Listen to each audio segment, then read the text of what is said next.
সময় টিভি আইনজীবীর বিরুদ্ধে জালিয়াতির অভিযোগ সম্পর্কিত যে খবর ছাপা হয়েছিল, সেই খবরটি ছাপা হওয়ার পর 15 তারিখেই এটা কোর্টের নজরে আনা হয়েছিল এবং সেই দিনই কোর্ট আদেশ দিয়েছিলেন যে এই সংবাদটি সম্পূর্ণ মিথ্যা, অসত্য এবং এই সংবাদটা যেন প্রত্যাহার করে নেওয়া হয়। সমস্ত ফেসবুক প্ল্যাটফর্ম এবং অন্যান্য প্ল্যাটফর্ম থেকে এটা যেন প্রত্যাহার করে নেওয়া হয় এবং আজকে আদেশের জন্য ছিল। যদি 16 তারিখে বাংলাদেশ প্রতিদিন তাদের তৃতীয় পাতায় দুঃখ প্রকাশ করে অনিচ্ছাকৃত ভুলের জন্য দুঃখ প্রকাশ করেছে, তৃতীয় পাতায় ছাপা হয়েছে, যদিও এটা চোখে খুব একটা পড়ে না।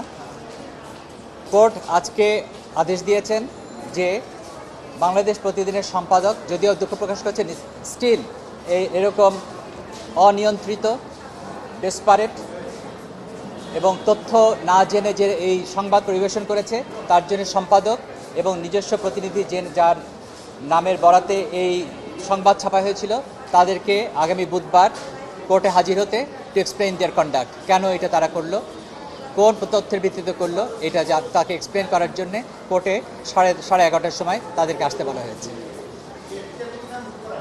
না, বিচারপতির কাছে ভুল করার এটা যেটা হয়েছে সেটা হচ্ছে এই মিথ্যা তথ্য উপস্থাপন করার জন্য। এরকম কোনো ঘটনাই ঘটেনি, কোর্ট এরকম কোনো আদেশ দেননি। তৎসত্ত্বেও এবং বিভ্রান্তি, অসত্য, মানহানিকর এবং একজন সিনিয়র আইনজীবী সম্পর্কে অসত্য তথ্য প্রকাশিত করার জন্যে মূলত তাদেরকে কোর্টে হাজির হওয়ার জন্য বলা হয়েছে সশরীরে।